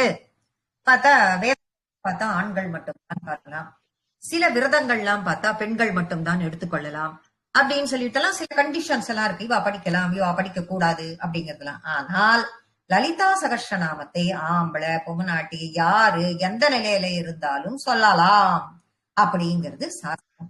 ஸ்ரீ ஹயக்ரீவர் இந்த அகஸ்தியர் லலிதா சகஸ்ரநாமத்தை கேட்டுண்டார். மனைவி லோபமுத்திர அம்பாள் உபாசகர்கள்ல மிகச்சிறந்தவள், ஏன் பொம்மநாட்டியும் எல்லாருமே சொல்லலாம் அப்படின்னு சொல்லும் பொழுது, கணவன் மனைவியா அகஸ்தியரும் லோபாமுத்திரையும் தான் உலகத்திற்கு முதலில் ஸ்ரீவித்யா உபாசனைங்கிற அம்பாளின் மிக மேன்மையான மந்திரத்தை கேட்டார்கள். அதனால் 2 பேருமே இதை சொல்ல தகுதியானவர்கள். அதனால் ஆண் பெண் எல்லாருமே இதை சொல்லலாம். 10 சகஸ்ரநாமம் இருக்கு அம்பாள சாக்தம் அப்படிங்கிற வழியில பார்க்கும் பொழுது சக்தியை பத்தி சொல்லக்கூடிய 10 சகஸ்ரநாமம் இருக்கு. கங்கா, காயத்ரி, ஷியாமளா, லக்ஷ்மி, காளி, பாலா, லலிதா, ராஜராஜேஸ்வரி, சரஸ்வதி, பவானி. இது எல்லாத்திலையும் இந்த 10லயுமே மேன்மையானது லலிதா சகஸ்ரநாமம் அப்படின்னு சொல்லப்பட்டது. சரி, லலிதம் அப்படின்னா அதுக்கு என்ன அர்த்தம் அப்படின்னு பார்த்தால், சந்தோஷத்தை கொடுக்கக்கூடியது, அழகு அப்படின்னு சொல்லலாம். எதுக்கு சந்தோஷத்தை கொடுக்கக்கூடியது, யாருக்கு சந்தோஷத்தை கொடுக்கிறது? இத பாராயணம் செய்யறதுனால, இந்த லலிதா சகஸ்ரநாமத்தை நம்ம பாராயணம் செய்யறதுனால எப்பேற்பட்ட கஷ்டத்துல யாரு இருந்தாலும் அவளுடைய மனசு லேசாயிடும். அப்ப அவளுக்கு அது சந்தோஷத்தை கொடுக்கக்கூடியது, அழகாக இருக்கக்கூடியது. அப்ப அழகுன்னா எப்படி அழகு? பாக்குறதுக்கு அழகா, அது என்ன எழுது லிபியில இருக்கு, அது எல்லாம் அது என்ன அழகு பாக்குறதுக்கு அப்படின்னா, அதை உச்சரிக்கும் பொழுது அதனுடைய நடை, அதனுடைய சந்தஸ், அதனுடைய எழுத்துக்கள், வார்த்தைகள் எல்லாமே அழகு அப்படிங்கிற அர்த்தத்தை சரி. லலிதம்னா லலிதா அப்படிங்கிற அர்த்தத்துக்கு கொஞ்சறது, விளையாடுறது. யார் கூட விளையாடுறா? நம்ம கூட தான். என்ன விளையாடுறா? என்ன எல்லாமே நம்ம என்ன சொல்றோம், இந்த கஷ்டப்பட்டு ரொம்ப கஷ்டத்தினுடைய உச்சிக்கு போகும்போது பாருங்களேன், பிரச்சனை வருது, பிரச்சனை இது பண்ணி இதை பண்ணலாம் அதை பண்ணலான்ட்டு இது ஒரு ரொம்ப விளையாடுறா அவகிட்ட அப்படின்னு நம்ம சொல்றோமா? அவளோட விளையாட்டுல ஒன்னா போயிடுது அப்படின்னு நம்ம சொல்றோமா இல்லையா? அப்போ பலவிதமாக அவள் விளையாடுகிறாள் அப்படின்னு சொல்றப்ப, இந்த விளையாட்டையே இப்படி வேறு விதமா நம்ம பார்த்தோம்னா, அவளை எந்த விதமா வேணாலும் நம்ம எடுத்துக்கலாம். எப்படி பாரதி கிருஷ்ணனை குழந்தையாக, தோழியாக, காதலியாக பாவித்தானோ, அந்த மாதிரி இதை பாராயணம் செய்யும் பொழுது நாம அம்பிகையை மாலையாக, மாலை குமரியாக, பாலா திரிபுர சுந்தரியாக மனசுல தியானிக்கலாம்.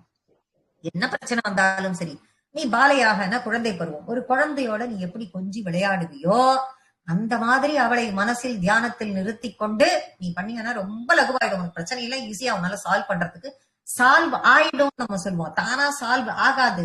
சால்வ் பண்றதுக்குரிய மனோதிடம் அவளால் உனக்கு கிடைக்கும். அதே மாதிரி ஒரு ஃப்ரெண்டு மாதிரி, ஃப்ரெண்டு கிட்ட எப்படி நீ ஷேர் பண்ணிப்ப? அவ நல்ல ஃப்ரெண்டா இருக்கணும் இல்லையா? நல்ல ஷேர் பண்ணிப்ப. அவ வம்பு பேசுறவளா இருந்துடக்கூடாது. நல்ல ஃப்ரெண்டு, எல்லாத்தையும் ஷேர் பண்ணிக்க கூடியவளாக அந்த மாதிரி வச்சுட்டும் தியானம் பண்ணிட்டு சொல்லலாம்.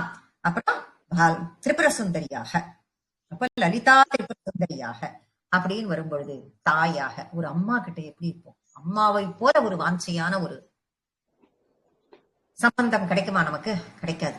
அப்பேற்பட்ட நிலையில் இருக்கும் பொழுது ஒரு வயசு, சின்ன வயசு, பெரிய வயசு இதெல்லாம் இல்லாம அவள் எப்படி வேணாலும் நாம அணுகலாம். அவளுடைய அருளாடல்களை நாம பெற்றுக்கொள்ளலாம். இந்த லலிதோபாக்கியானத்தினுடைய கடைசியில இருக்கக்கூடிய உத்தர கண்டத்திலையும் பல பிரிவுகள் இருக்கு. லலிதா சகஸ்ரநாமம் படிக்கிறதுக்கே லலிதோபாக்கியானம் படிக்கணுங்கிறது ஒண்ணு இருக்கு. ஆனா அது என்னங்கிறது இப்ப எப்படி திருப்பதிக்கு போனா வராகர் தான் இடம் கொடுத்தாருன்னு வராகரை போய் பார்த்துட்டு வரணும்னு சொல்றோம். ஆனா பெருமாள் தான் பெரிய இதுவா தெரிகிறாரு. பெரிய விஷயம் பெருமாள் தான். வராகரை பார்க்கணும், வராகரை பார்க்கணும், வராகரை பார்க்கணும்னு சொல்லுவது அது சின்ன விஷயமா தெரியும். பெருமாளை பார்க்கறது தான் பெரிய விஷயமா இருக்கும். வராகரை போனீங்கன்னா நிச்சயமா 1/2 மணி நேரத்துக்குள்ள பார்த்துட்டு வந்துடலாம். அந்த மாதிரி லலிதோபாக்கியானத்தை பத்தி யாருக்குமே தெரியல. லலிதா சகஸ்ரநாமம் தான் உயர்வாக தெரியறது. அதுக்குள்ளதா இருக்கு. சரி, இந்த லலிதா சகஸ்ரநாமத்தை சொன்னது யார்? எழுதினது யார்? பேரா வச்சு எழுதினாளா? ஓலச்சுவடியில எழுதினாளா? இல்ல. யாருன்னா லலிதா சகஸ்ரநாமம் அம்பிகையோட வாக் சக்தியிலிருந்து வந்தது.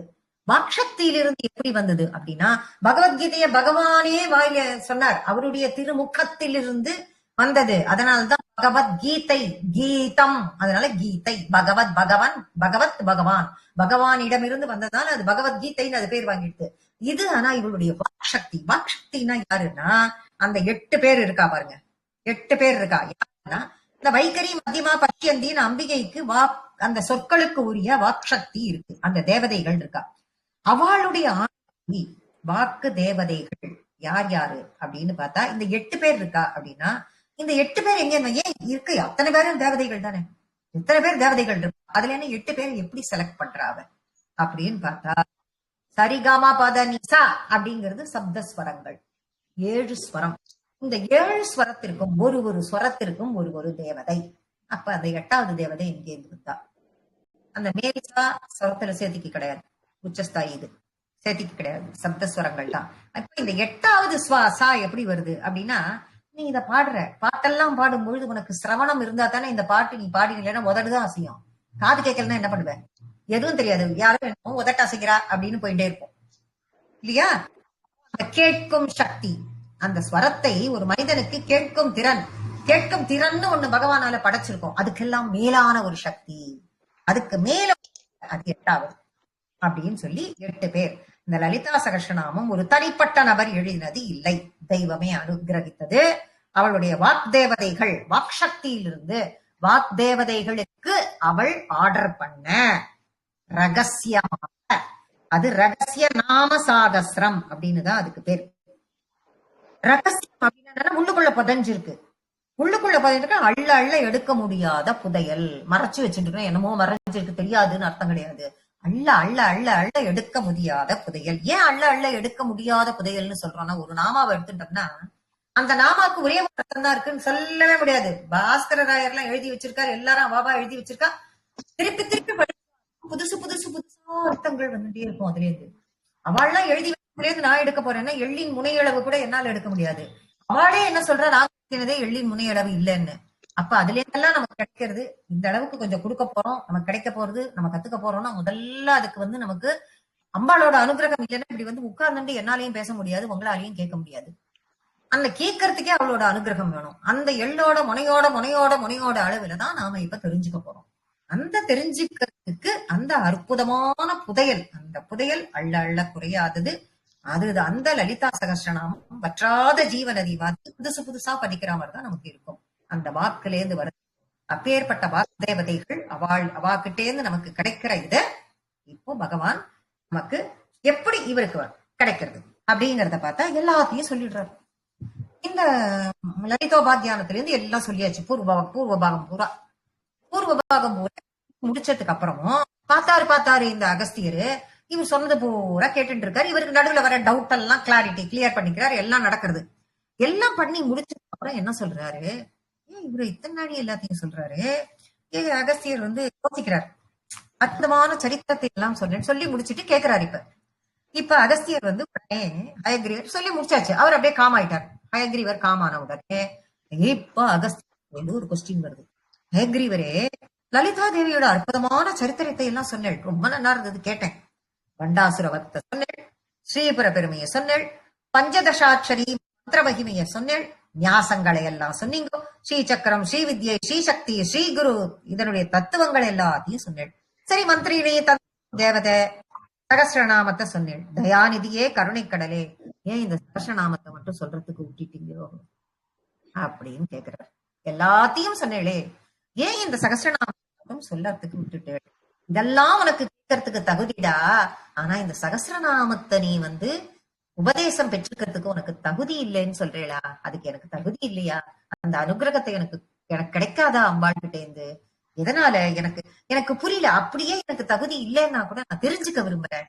அது என்னன்னு சொல்லுங்கோ, எனக்கு வேணும், அது தெரிஞ்சுக்கணும் அப்படின்னு சொல்லி அகஸ்தியர் திரும்ப திரும்ப அகஸ்தியர் என்ன பண்றார், திரும்ப திரும்ப என்ன பண்ணிட்டார், இது மாதிரி நீ அதை பத்தி கவலைப்பட, திரும்ப திரும்ப கேட்கும் பொழுதுதான் எதையுமே சொல்ல முடியும் அப்படிங்கிறதுக்காக இது ரகசிய நாம சாகசிரம் அப்படிங்கிற வார்த்தையை பார்த்தோம். லலிதா சகசிரநாமம் என்பது அவ்வளவு ரகசியம் வாய்ந்தது.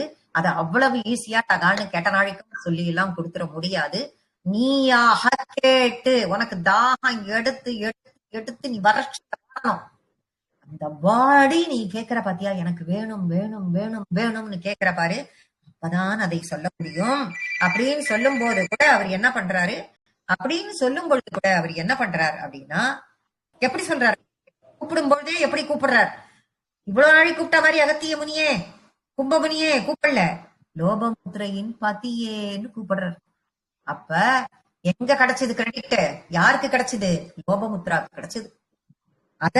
அப்ப அந்த கிரெடிட்ல தான் ஆரம்பிக்கிறார். இது ரொம்ப ரகசியமானது அப்படின்னு சொல்றார். லோபமுத்திரையின் பதியே, பதினா கணவன் அர்த்தம் தெரிஞ்சது, பதியே இது ரொம்ப ரொம்ப ரகசியமானது, கேட்காம யாரும் கேட்காமலாம் சொல்ல முடியாது, அதனாலதான் சொல்லல. இப்ப நீ பக்தியோட அதை கத்துக்கணும், வேணும் வேணும், அது மேல இருக்கிற ஒரு தீராத தாகத்தோட நீ கேட்கிற, அதனால என்னுடைய பக்தன், என்னுடைய பிரிய சிஷ்யன் நீ, நான் உனக்கு இந்த அதிரகசிய கிரந்தத்தை நான் உனக்கு சொல்றேன். புறங்களில் ஸ்ரீபுரம், சக்திகளில் ஸ்ரீலலிதை, ஸ்ரீவித்யா உபாசகர்களில் பரமசிவன், சகசிரநாமங்களில் லலிதா சகசிரநாமம் சிறப்பு வாய்ந்தது அப்படின்னு சொல்லிட்டு சொல்ற. எங்க இருக்கு, பிரம்மாண்ட புராணத்துல இருக்கு. ஸ்ரீ மாதாவின் பிரீத்திக்காக இத நம்ம கீர்த்தனம் பண்ணணும். எதுக்காக இத, அவ என்ன சொல்றா, இந்த வாக்தேவிகள் இல்லையா, வாக் சக்தி, இந்த வாக் சக்திகள்ல வாசினிங்கிறவதான் பிரதானம். அந்த வாசினிங்கிறவதான் இத அவள் மூலியமாக இந்த 8 பேர் இத சொல்றா. அது சொல்லும் பொழுது என்ன ஆகும்னா, அது அவளுடைய தேர்ந்த அத்தனை நாமங்கள் வந்த பயமா இருக்கு. சாகசிரம், சகசிரம் அப்படின்னா 1000 நாமம் தான் வந்தது, 1000 பேர் தான் வந்ததா அப்பா வாழ்ட்டேந்து அப்படின்னு பார்த்தா, அதுக்கு அர்த்தமே அன்கவுண்டபிள். அப்படி தீப வரிசை எப்படியே கோத்து இது பண்ணி வச்சோம்னா வரிசலா தீபத்தை ஏத்தி வைக்கிற மாதிரி அது பாட்டுக்கு அவ வாயிலிருந்து சக்தி வந்த மாதிரி இவ உட்கார்ந்துட்டு அழகா இந்த ராஜ சிம்மாசனத்துல, இந்த தர்பார்ல, ராஜ தர்பார்ல உட்கார்ந்துட்டு அந்த இடத்துல கேட்கலாம். அப்படி ஒரு அற்புதமான ஒரு காட்சி அவ ஒரு சந்தோஷமா இருக்கிற நேரம், அவ சந்தோஷமா இருக்கிற நேரத்துல இதை பண்ண சொன்னா. எப்ப அவ சந்தோஷமா இருந்தான்னா, பண்டாசுர வதம் முடிஞ்சு இங்க போக சொன்னார் பகவான், இந்த இடத்துல போனா தவம் பண்ணா அவளுடைய கோபமெல்லாம் குறைஞ்சி அவ சந்தோஷத்தின் உச்சியில் இருக்கும் அந்த நேரத்தில் மனோன்மணியாக லலிதா திரிபுர சுந்தரியாக அங்க லலிதா பரமேஸ்வரியாக அந்த ராஜ சிம்மாசனத்தில் வீற்று கொண்டிருக்கும் நேரத்தில் அக்ஷக்திகள் அவள் வாயிலிருந்து இந்த வார்த்தைகளை சொல்ல சொல்ல சொல்ல கேட்டு கேட்டு கேட்டு கேட்டு மகிழ்ந்தாள். அப்படி வந்ததுதான் இந்த லலிதா சகஸ்ரநாமம். லலித் சகஸ்ரம்ங்கிறதுதான் சொல்லிட்டேன் நானு. அதிலிருந்து இந்த 183 இதுவாக பாராயணம் பண்றதுக்கு இது கொடுத்திருக்கு. அப்படி கொடுத்திருக்க கூடிய இது இந்த சகஸ்ரத்துக்கு அன்கவுண்டபிள் அப்படின்னு தான். அதுல சிலவற்றை எடுத்து 1000 நாமங்களாக கொடுத்து அதை நம்ம பாராயணம் பண்றதுக்காக இது கொடுத்திருக்கு. சந்தியா வந்தனம் பண்ணும் பொழுது இது எதா இருந்தாலும் அவளுக்கு போய் சேரும், எதா இருந்தாலும் அவள் கொடுத்தது அப்படிங்கிற பக்குவ நிலைக்கு வரணும். அதுதான் அந்த என்ன கஷ்டம் வந்தாலும் அவகிட்ட போய் புடிச்சுட்டாக்கா அதை நீக்கிறதுக்கு கொடுத்துருவா அப்படின்னும் போது, ஏன்னா எதா இருந்தாலும் அவ கொடுத்ததுன்ற பக்குவ நிலை நமக்கு வந்துருவோம் அப்படிங்கிறதுதான். லோக மாதா, ஜெகன் மாதா, மீதி அப்ப சரி, அப்ப இவ்வளவு வண்டி வழிபட்டா போருமா, மீதி தேவதைகளை வழிபட வேண்டாமா அப்படின்னு பார்த்தா நிச்சயமா வழிபடலாம், கூடாதுன்னு ஒண்ணும் கிடையாது. இந்த சந்தியாவந்தனம் பண்ணும்போது சாயந்தரம் காத்தால இந்த நேரங்கள்ல சந்தி கூடும் நேரத்தில் பண்ணுவதால் சந்தியா, அதாவது 2 காலம் சேரும் பொழுது சந்தியில் இடையில் இருப்பதால் சந்தின்னு சொல்லப்படுது. சந்தியா கால நேரத்தில் அவர்கள் அர்க்கியம் கொடுக்கறதுன்னு ஒரு பழக்கம் இருக்கு. அந்த நேரத்துல சர்வதேவ நமஸ்காரம் ஸ்ரீகேசவம் பிரதிகிச்சியதி. எந்த தேவனுக்கு நமஸ்காரம் பண்ணாலும் அது கேசவனையே சென்று அடையும். கேசவன்னா இந்த இடத்துல கேசியை வதம் பண்ண கேசவன் கிருஷ்ணன் எடுத்துக்க கூடாது. கேசவன் அப்படின்னா மும்மூர்த்திகளையும் குறிக்கும். அப்ப மும்மூர்த்திகளையும் குறிக்கும்ங்கிறது அவளுக்கு மேல இருக்கிற ஜெகன்மாதாவையே சென்று சேரும் அப்படிங்கறத குறிக்கிறது. மும்மூர்த்திகளுக்கும் தாயான அவளுக்கு ஆக்கல் காத்தல் அழித்தல் எல்லா தொழிலையும் கொடுத்தவள் ஸ்ரீ மாதா பஞ்சாசன பிரியா சரஸ்வதி தட்சிணாமூர்த்தி ரூபிணி நாராயணி சகோதரி கருணாமூர்த்தி. அப்பேற்பட்டவள். அவளுக்கு இந்த நாமத்தை சொல்ல சொல்ல சொல்ல சொல்ல ரொம்ப பிடிக்கும். அதனால எத்தனை முறை இந்த நாமத்தை சொன்னாலும் சொல்லிண்டே இருக்கணும், கேட்டுட்டே இருக்கணும் ஆசைப்படுவாளாம. யார் வந்து சொன்னாலும் ரொம்ப பிடிக்கும் அவளுக்கு அப்படின்னு சொல்லிட்டு சொல்லப்படுகிறது. அப்பேற்பட்ட ஒரு மிகப்பெரிய கிரந்தம் இது. இந்த கிரந்தத்தை சொல்ல சொல்ல அவளுக்கு இருக்க அவ கிட்ட மனசுல இருக்கிற அழுக்கு எல்லாம் முதல்ல போகும். ஷட்வைன்னு சொல்லிட்டு மனசுல இருக்கு அப்படின்னு சொல்லிட்டு சொல்வா. அந்த குணம் அவளை விட்டு முதல்ல போயிடும். அந்த குணங்கள்லாம் போன பிறகு அவளுக்கு நான் எல்லாத்தையும் எதிர்கொள்றதுக்குரிய மனோபாவம் அவளுக்கு கிடைக்கும். அந்த மனோபாவம் அவளுக்கு கிடைத்த பிறகு அவளால எல்லாத்தையும் நல்ல விதத்தால மேல் பார்க்க முடியும். அப்போ அவ என்ன ஆறுது அப்படின்னா அவ வந்து பியூராரா, நல்ல பியூர் ஆயிண்டே வந்துட்டே இருக்கா. பியூரிட்டி அவளுக்கு கிடைக்கிறது. அப்ப அவாகிட்டயே அவளுக்கு தெரியாமே ஒரு தேஜஸ் இருக்கும். அவ பேசுற வாக்குகளில இருந்து எல்லாமே உண்மை வரும். அவ சொல்றதெல்லாம் இல்ல, அவ சொல்றது எல்லாமே பலிக்கும் அப்படின்னு சொல்றா. அதுதான் அங்க இருக்கிற மிகப்பெரிய விஷயம். அவ சொல்றது அத்தனையுமே பலிக்கும். இப்போ நாம என்ன பண்றோம், இப்ப இது வந்து நம்ம அப்பேற்பட்ட அந்த லலிதா சகஸ்ரநாமத்தை நாம இப்போ போவோம். அதனுடைய தியான ஸ்லோகத்தை நம்ம எடுத்துக்கலாம். இன்னைக்கு முதல் தியான ஸ்லோகத்தை நாம வந்து இப்போ பார்த்துடுவோம். அதுக்கப்புறம் மிச்சத்தெல்லாம் நம்ம பார்த்துக்கலாம். முதல் தியான ஸ்லோகத்தை யார் பண்ணினா அப்படின்னு நம்ம தெரிஞ்சுப்போம். அந்த முதல் தியான ஸ்லோகம் அந்த முதல் 4 லைன் இருக்கு இல்லையா, அந்த 4 லைனை இந்த வாக்தேவிகள் 8 பேர் இருந்தா அப்படின்னு சொல்லிட்டு சொன்னோம். சப்த ஸ்வரங்களால் 7 பேர். அந்த கேட்கும் சக்தியை மிக உயர்ந்த அதற்கும் மிக உயர்ந்த நிலையில் இருக்கக்கூடியது 8வது அப்படின்னு சொல்லிட்டு நம்ம சொன்னோம். அந்த 8 பேராலும் சொல்லப்பட்டது முதல் 4. அதுக்கப்புறம் இருக்கக்கூடிய அருணாம் கருணாதரங்கிதாட்சியும் அது ஆரம்பிக்கிறோம் இல்லையா, அதை சொன்னது தத்தாத்திரேயர். அதனால இந்த முதல் 4 லைனை மட்டும் நம்ம இப்ப பார்க்கலாம்.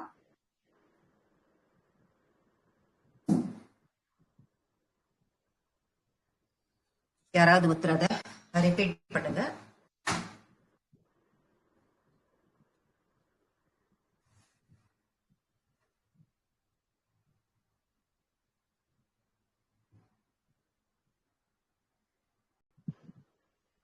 அவையாம்பாள் ரிப்பீட் பண்றீங்களா?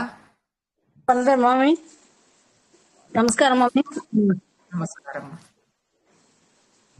சிந்தூராருண விக்கிரகம் சிந்தூராருண விக்கிரகம் 2 தடவை சொல்லணும்.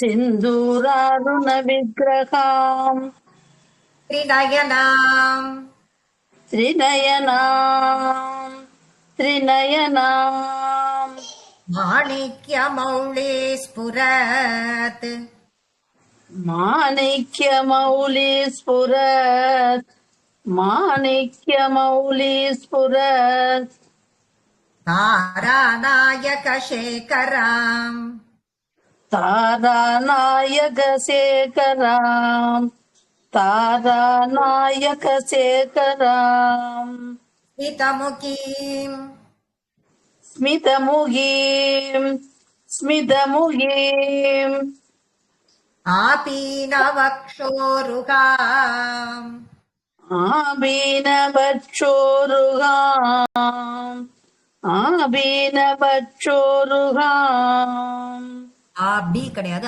ஆபீன. ஆபீனவச்சோருகாம் ஆபீனவச்சோருகாம் பாணிப்யாம் பாணிப்யாம் பாணிப்யாம் அளிபூர்ண ரத்ன சஷகம் மலிபூர்ணரத்ன சஷகம் மலிபூர்ணரத்ன சஷகம் ரக்தோத்பலம் பிப்ரதி रक्तोत्पलं बिभ्रतीम् रक्तोत्पलं बिभ्रतीम् सौम्याम् सौम्याम् सौम्याम् रत्नघटस्थरक्तचरणाम् रत्नकटस्थरक्तचरणाम् रत्नकटस्थरक्तचरणाम् ध्यायेत् परामम्बिकाम् ध्यायेत् परामम्बिकाम् ध्यायेत् परामम्बिकाम् सिन्धूरारुणविग्रहाम् त्रिनयनाम् सिन्दूरारुणविग्रहाम् त्रिनयनाम् सिन्दूरारुणविग्रहाम् त्रिनयनाम् माणिक्यमौळे स्फुरत् माणिक्यमौली स्फुरत् माणिक्यमौली स्फुरत् तारानायकशेखराम् स्मितमुखीम् तारानायकशेखराम् स्मितमुखीम् तारानायकशेखराम् स्मितमुखीम् आपीनवक्षोरुहाम् आबीनवक्षोरुगाम् आबीनवक्षोरुगाम् पाणिभ्यामलिपूर्णरत्नसशकम् पाणिभ्यामलिपूर्णरत्नशशकम्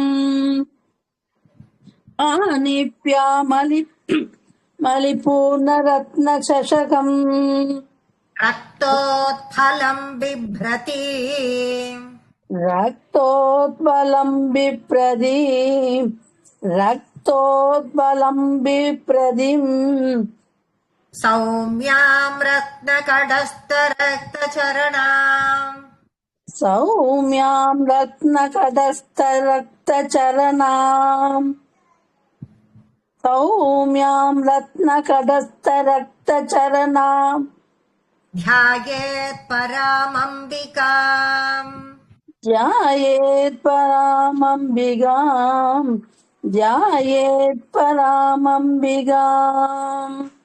सिन्धूरारुणविग्रहाम् त्रिनयनाम् माणिक्यमौळे स्फुरत् सिन्दूरारुणविग्रहाम् त्रिनयनाम् माणिक्यमौलि स्फुरत्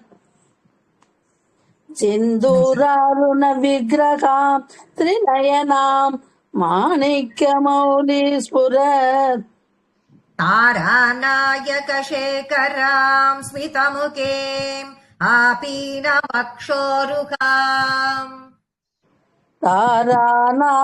तारानायकशेखराम् स्मितमुखीम् आभीनवक्षोरुगाम् तारानायकशेखराम् स्मितमुखीम् आपीनवक्षोरुगाम् पाणिभ्यामलिपूर्णरत्नसशकम् रक्तोत्फलम् बिभ्रति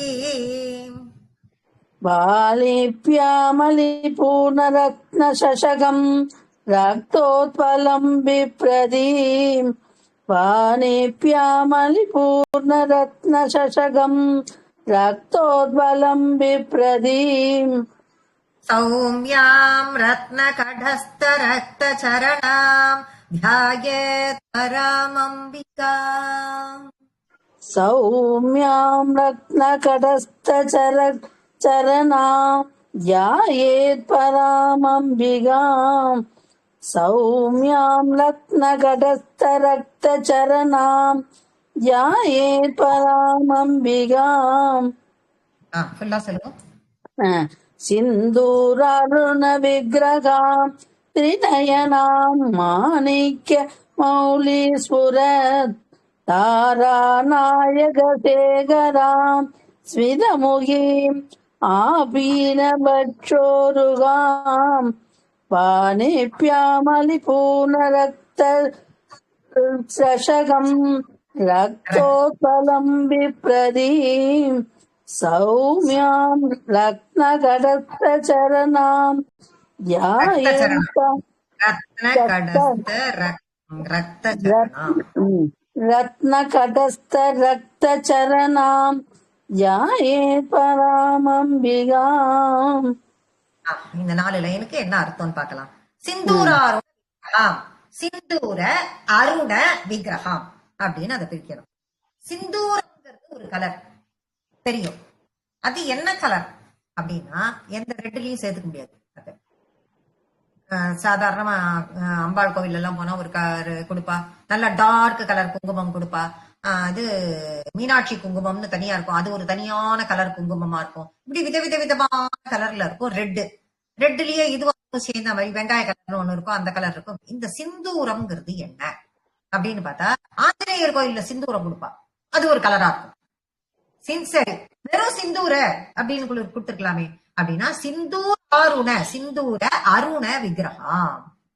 அப்போ அருணன் எப்படி எழுந்து வரும்போது எப்படி தக தகன்னு ஒளி வீசிட்டு ஒரு ரெட் கலர்ல வருவான். ஒரு கலர் அவன் வர ரெட் கலர் ஒரு கலர் இருக்கும், அது ஒரு விதமான ரெட். சோ இந்த சிந்தூரம் அந்த அருணனோட அந்த ரெட்டும் கலந்தால் எப்படி கலர் காம்பினேஷன் பாருங்க.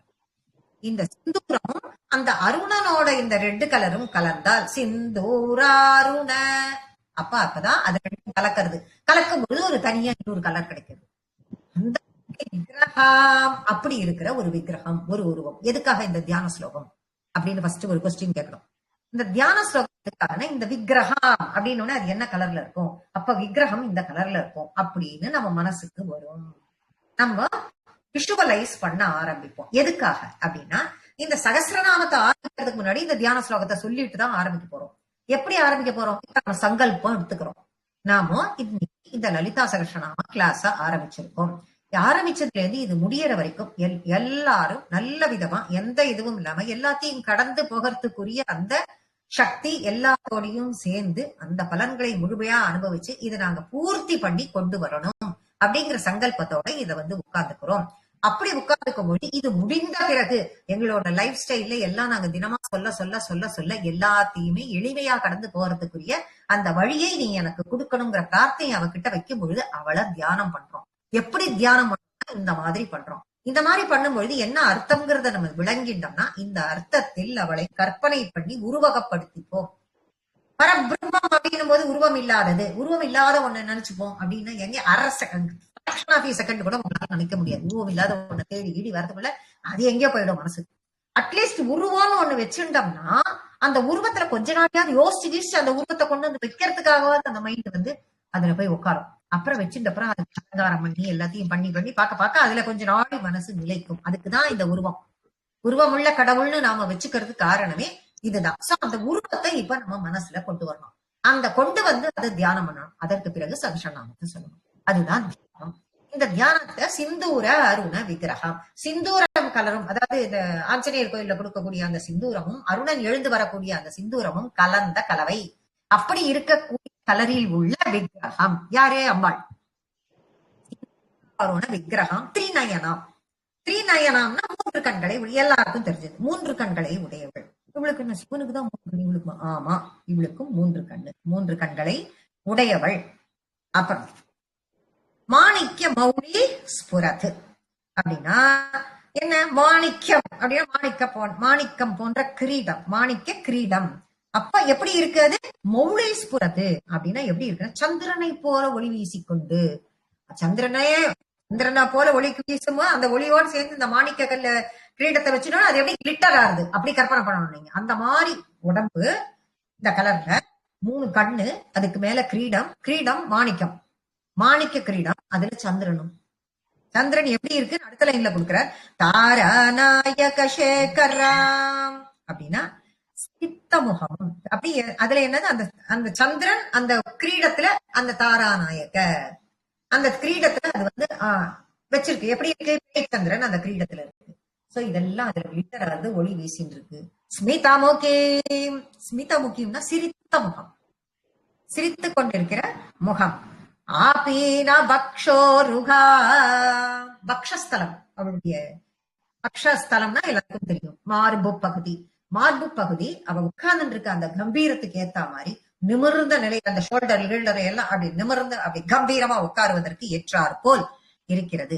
பாணிபியாமளி பூர்ண ரத்ன சஷகம். பாணின்னா கை, சக்கரபாணி, அரங்கபாணி, எல்லாருக்கும் அது தெரிஞ்சது. அப்ப அந்த கை பாணிபியாம், 2 கை இருக்கு இல்லையா? இந்த ஒரு கையிலையும் அவ என்ன வச்சிருக்கா? மது நிறைந்த ரத்தின கோப்பை, திராட்சை ரசம் நிறைந்த. அது திராட்சையா இருக்கா, அது என்ன இருக்குன்னு தெரியாது, அதனால அது மது அப்படின்னு காமனா கொடுத்து வச்சுட்டு, இன்னொரு கையில செங்குவளை பூ அப்படின்னா ஒரு கோவள புஷ்பம் அப்படின்னு, அது செம்பருத்தி பூ தான் அவளுக்கு ரொம்ப பிடிக்கும். பூவும் ஏந்தின கைகள். அதோட அர்ச்சனை பண்ணும்போது தாமரை பூ இது பண்றது உண்டு. அங்க போனீங்கன்னா இந்த செம்பருத்தி பூ மாலை நிறைய இது பண்ணி வச்சிருப்பா, கோத்து வச்சிருப்பா போடுறதுக்கு. கையில செங்குவளை பூவும் 2 கையில வச்சுருக்கா. வச்சுட்டவ எங்க உட்கார்ந்து இருக்கா அப்படின்னா ஹேமாபாம். ஹேமானா கோல்டு, ரத்தின பொன்னாலான ரத்தின பீடத்தில், பீதவஸ்திரம் கரகலித அப்படின்னா கைகளால அந்த ரத்தின பீடத்தில், கரகலித ஹேமாபாம் பீத வஸ்திரம், நல்ல அழகான மஞ்சள் நிற வஸ்திரம், அதை கட்டிட்டு அப்படியே பொன் கலர்ல இருக்கு அப்படிங்கிற. அதுதான் ஹேமாபாம் பீத வஸ்திரம்னா. பீத வஸ்திரம்னா பீத்தம்னாக்க மஞ்சள், மஞ்சள் கலர்னா பொன்னோட கலர். பவுன் எப்படி இருக்கும் அந்த கலர்ல தான் இருக்கும். அந்த கலர்ல வஸ்திரம் அதை கட்டிட்டு, கரகலித லசத் ஹேம பத்மாம்பரா. சாரி, நான் வேற இது போய் அளிபூர்ண ரத்ன சஷகம் ரக்தோத்பலம் பிப்ரதி. ரக்த உத்பல பிப்ரதி. இந்த கைகள் அந்த ரத்தின பீடத்தில் உட்கார்ந்து கொண்டு என்ன பண்றா அப்படின்னா சௌமியாம் ரத்ன கடஸ்த ரக்த சரணாம். அந்த பீடத்துல உட்கார்ந்துட்டவளோட பாதம் தெரியணும். இப்ப இதெல்லாம் தெரிஞ்சுக்கிட்டு, கிரீடம் தெரிஞ்சுக்கிட்டு, மாணிக்க கிரீடம், 3 நயனாம், உடம்பு வந்து சிந்தூர அருண விக்கிரகம், இதெல்லாம் தெரிஞ்சுடுத்து. ஒரு கையில செங்குவளை மலர், இன்னொரு கையில மது நிறைந்த கோப்பை, இதெல்லாம் தெரிஞ்செடுத்து ரொம்ப அழகான சிரித்த முகம், முகத்தெல்லாம் பார்த்துன்னு வந்தாச்சு. உட்கார்ந்து இருக்கான்னு சொல்லியாச்சு. அப்ப கால் எப்படி இருக்கு அப்படின்னு பாக்குறதுக்கு ரத்ன கடஸ்த ரக்த சரணம். ரக்த சரணம் அப்படின்னா ரத்தன சிகப்பு கலர், சிகப்பு கலரில் இருக்கக்கூடிய செவ்விய திருவடின்னு சொல்லலாம். சிகப்பு கலரில் இருக்கக்கூடிய பாதம், செவ்விய திருவடி உடைய அழகான தெய்வமாக, தெய்வமான உன்னை, சௌமியாம் அழகான தெய்வமான உன்னை, யாயேத் பராம் அம்பிகாம். பராம் அம்பிகாம்னு அதை பிடிக்கும். யாயேத்து பராம் அம்பிகாம், உன்னை பராசக்தியான உன்னை, பவானியான உன்னை, லலிதாம்பிகையான உன்னை தினமும் தியானம் செய்கிறேன். பராம் அம்பிகாம், அம்பிகையே உன்னை தியாயேத்து, உன்னை நான் தியானம் செய்கிறேன் அப்படின்னு இந்த உருவ அமைப்பை முதல்ல மனசுல கொண்டு வந்து நிறுத்திக்கணும். நிறுத்தின்ற பிறகுதான் இன்னும் ஒரு 3-4 ஸ்லோகம் இருக்கு, தியான ஸ்லோகம். அதெல்லாமும் அதுல கனெக்ட் பண்ணி வச்சுண்டு அந்த ஸ்லோகங்களை எல்லாமும் சொல்லிட்டு அந்த தியான ஸ்லோகம் சொல்லும் பொழுது அப்படியே அந்த உருவ அமைப்பை நம்ம உள்ளுக்குள்ள வந்துட்டோம். உள்ள வந்து அதை மனசுக்குள்ள இருத்திண்டு அதுக்கப்புறம் நம்ம சகஸ்ரநாமத்தை சொல்ல ஆரம்பிச்சோம்னா பூரா பூரா பூரா பூரா அவ கேட்டுட்டே இருப்பா. அவ கேட்டு கேட்டு கேட்டு கேட்டு நமக்கு என்ன தேவைன்னு அவளுக்கு தெரியும். நாம இத சொல்ல சொல்ல நம்ம வந்து எல்லா நன்மைக்காகவும் சேர்ந்துதான் சொல்ல போறோம். எந்தவித பாரபட்சமுமே இல்லாத சொல்ல போறோம். அப்போ உனக்கு என்ன தேவைங்கிறது அவளுக்கு தெரியும். அத காலத்துக்கு தகுந்த மாதிரி எப்ப எதை செய்யணுமோ அவள் செய்வாள் அப்படிங்கிறது இந்த லலிதா சகஸ்ரநாமத்தினுடைய சிறப்பு. இன்னைக்கு கிளாஸ் நம்ம இதோட முடிச்சுக்கிறோம். அடுத்த வாரம் நம்ம சந்திக்கலாம். ஸ்ரீ மாத்ரே நமஹ. ஜெய் ஸ்ரீராம். ஜெய் ஸ்ரீராம். நன்றி மாமி. தேங்க்யூ மாத்ரே நமக்கு. தேங்க்யூ மாமி. ஜெய் ஸ்ரீராம். நமஸ்காரம் மாமி. நமஸ்காரம் மாமி.